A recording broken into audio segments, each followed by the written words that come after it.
ત્યારે આ વિસ્તારના 28 ગામોમાં હવે હાઇડ્રો પ્રોજેક્ટ આમણે મંજૂર કરી દીધો। ભાજપના સરપંચોએ બારોબાર ઠરાવો આપી દીધા, ભાજપના તાલુકા પ્રમુખે બારોબાર ઠરાવ આપી દીધો, જિલ્લા પ્રમુખે મંજૂરી આપી દીધી અને હાઇડ્રો પાવરનો પ્રોજેક્ટ આવે છે, ખબર છે ને બધાને।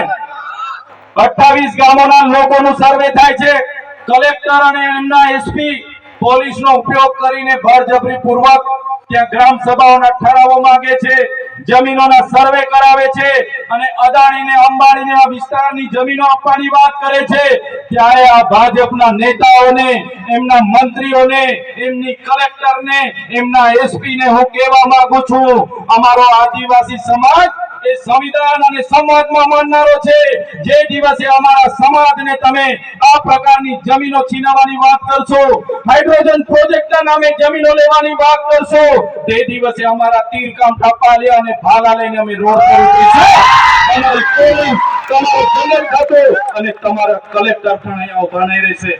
અમે અમારા ઘરમાં આ ભાલા, પાલિયા અને ધારિયા અને તીરકામઠા એ કોઈ શણગાર માટે નથી મૂક્યા।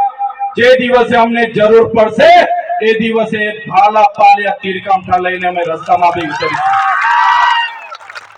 અમારા લોકો આદિ અનાદિકાળથી આ વિસ્તારના જંગલોમાં રહે છે અને આ જંગલ ખાતાના અધિકારીઓ આવે છે, ડરાવે છે, ધમકાવે છે, મારે છે, ખેડવા નથી દેતા, પાક નુકસાનીને કરે છે, પાક કાઢી નાખે છે।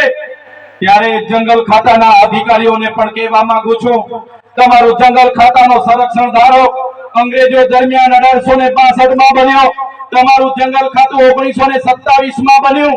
અમારો આદિવાસી આદિ અનાદિકાળથી હજારો વર્ષથી અહીંયા રહે છે। તમારી સરકાર પણ નહોતી, તમારું જંગલ ખાતું પણ નહોતું, તમારું પોલીસ ખાતું પણ નહોતું, એના પહેલા આદિવાસી અને જંગલ અહીંયા હતા અને એ જંગલો અમારા આદિવાસીઓએ સાચવેલા છે। ત્યારે આજના મંચ પરથી જંગલ ખાતાવાળાને પણ કહેવા માંગુ છું, કાન ખોલીને સાંભળી લે, અમારા ખેડૂતોના બાકી પેન્ડિંગ દાવાઓ છે તાત્કાલિક ધોરણે મંજૂર કરી દે। જેટલા પણ અમારા ખેડૂતો જંગલની જમીન ખેડે છે એમને હેરાન કરવાનું બંધ કરી દે, નહીં તો જે દિવસે અમે આ રસ્તા પર ઉતરીશું ને તે દિવસે તમારું જંગલ ખાતું પણ અહીંયા નજરે નથી પડવાનું। અમે આઝાદીમાં લડત આપી, અમે ગુરુ ગોવિંદજી અમારા માટે લડ્યા છે, આદિવાસી માટે રૂપસિંહ નાયક લડ્યા છે, ભાઈજી બારિયા લડ્યા છે, બાબલિયા બારિયા લડ્યા છે, અમારા માટે રવજી નાયક લડ્યા છે, અમારા માટે બિરસા મુંડા લડ્યા છે, અમારા પૂર્વ ટાટિયામાં ખાદ્ય નાયક લડ્યા છે, અમારા માટે જલકારી બાઈ લડ્યા છે। જે પણ આઝાદીના લડતમાં અમારું યોગદાન હતું, આઝાદી પછી પણ અમારું યોગદાન એટલું બધું છે, અમે નર્મદા ડેમોમાં અમારી જમીનો આપી, અમે એની નહેરોમાં જમીનો આપી, આ વિસ્તારના રોડ રસ્તામાં જમીનો આપી, કોરિડોર અને નેશનલ હાઈવેમાં જમીનો આપી, અમે સ્ટેચ્યુ ઓફ યુનિટીમાં જમીનો આપી, અમે તમામ જગ્યાએ દેશના વિકાસ માટે જમીનો આપી અને આજે અમારા લોકોને ફરી વિકાસના નામે વિનાશ તરફ લઈ જવાની વાત કરશો તો આ વિસ્તારમાં હવે સંવિધાન અને સંવાદની વાત નથી, આ વિસ્તારમાં હવે આ પારની લડાઈઓ કરવા માટે અમે તૈયાર છીએ। જે દિવસે જરૂર પડશે અમે અમારા ઓજારો સાથે ગાંધીનગર તરફ પણ કૂચ કરીશું અને અમને જરૂર પડશે એ દિવસે ગાંધીનગરમાં નેપાળવાડી કરવા માટે પણ અમારી તૈયારી છે। અમે કોઈનાથી ડરતા નથી અને અમારા તમારા જેવા ખાણ માફિયા બુટલેગરો ના સહારે અમારો કમલમ અમારું ચાલતું નથી।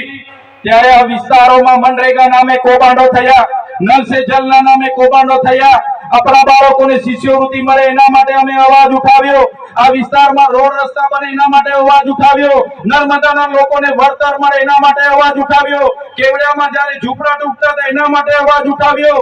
આ વિસ્તારના લોકોનો અવાજ અમે સડકથી લઈને સદન સુધી બોલીએ એટલે આ ભારતીય જનતા પાર્ટીની સરકારને, એમના નેતાઓને ગમતું નથી।